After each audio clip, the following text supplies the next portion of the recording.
Hi everybody, my name is Scott Walls. For over 25 years, I've deployed ERP applications for some of the world's largest organizations. During that time, I've taught thousands of people just like you how to discover, use, deploy, and support Oracle's back office software. In this lesson, I'm going to teach you what the My Receipts application does within Oracle's Procurement Cloud. Please note that this lesson is part of the My Receipt course found within the Procurement functional area under the Discover menus. But before we get started, did you know that you could earn free discovery badges for display on your LinkedIn profile just by watching videos like this one? You can. Stay until the end of this course and I'll show you how. Okay, so let's get started. Key topics for this lesson are as follows. What is a purchase receipt? Purchase receipt types and subtypes. When are receipts created? How are receipts created? Where are receipts created? Who or what creates receipts? And then lastly, why are receipts created? First topic, what is a purchase receipt? A purchase receipt is a system document and is used to track what has been received and its quality and quantity at desk or dock. It is used to control the purchasing and settlement of products and services from external suppliers. Second topic, purchase receipt types and subtypes. So similar to POs and recs, and there would be more if we really wanted to go down the rabbit hole, but let's say that types and subtypes for goods are largely based on inventory or non-inventory. And really because there's an entire world of functionality when you're receiving inventory items and they get put away, and they also have different accounting because they don't get expensed yet. When you are receiving services, there's very different functionality based on whether or not you're receiving quantity, so I have X number of hours at this rate, or you're receiving dollars. It's also worth noting that as of Q3 2021, the EBS functionality of work confirmations has not been included, created, developed within Fusion. Topic number 3, when are purchase receipts created? So largely, we see on the top the purchasing services, right? So when you're requesting, ordering catalog content, it occurs after the catalog order is generated. Similarly, if you look at the bottom under sourcing services, ultimately you get to an order somewhere.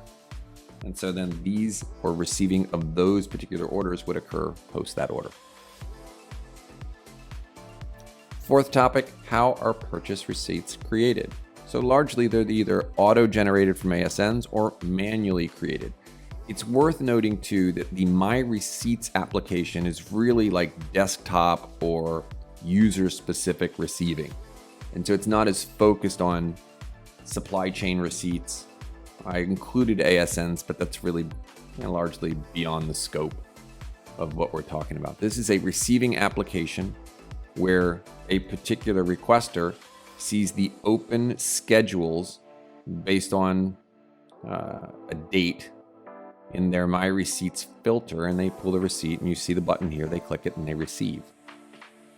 It's also worth noting, and I think we'll talk about it in a little bit, that there is an application that runs based on the requested date, and that requested date is set up in your self-service profile options, usually like 3 or 7 days, right? So they drive when the expected receipt date is based on that.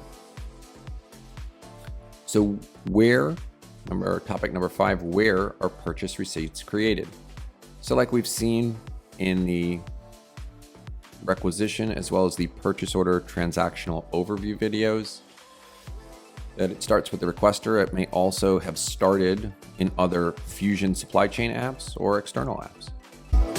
If it was from a requester, meaning the initiation for a purchase receipt, which is a rec to a PO, then the requester looked in catalogs, they added a cart, they submitted their cart along potentially with any additional recs created in other applications for approval. That created an order, and then items get received, or open order lines get received. Topic number 6, who or what creates purchase receipts? So you can see here lots of roles on the left. But remember, My Receipts, the application we're talking about, is really focused on open PO lines and largely desktop receiving. And so it really is all about the requester seeing his or her open lines and receiving those.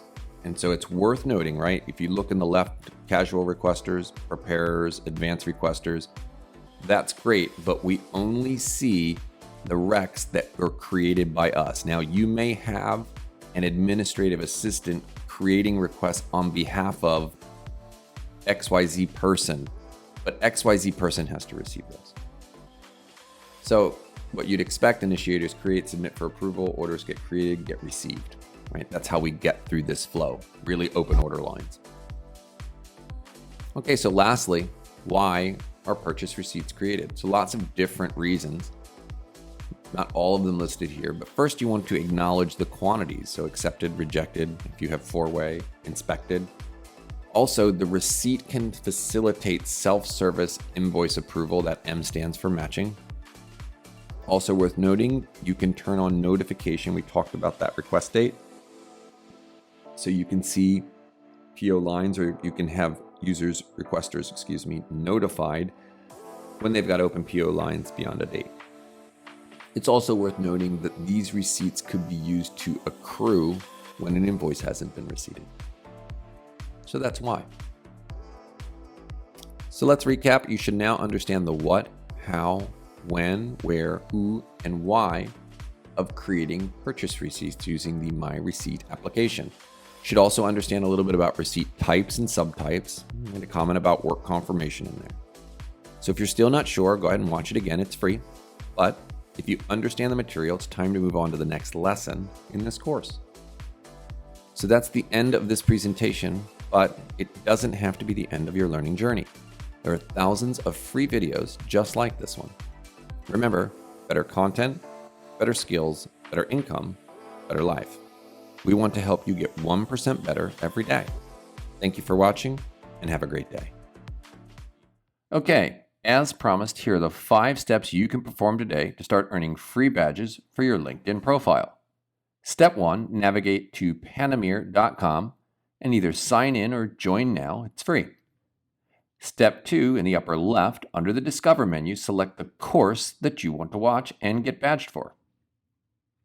Step 3, watch all of the different video lessons in that course.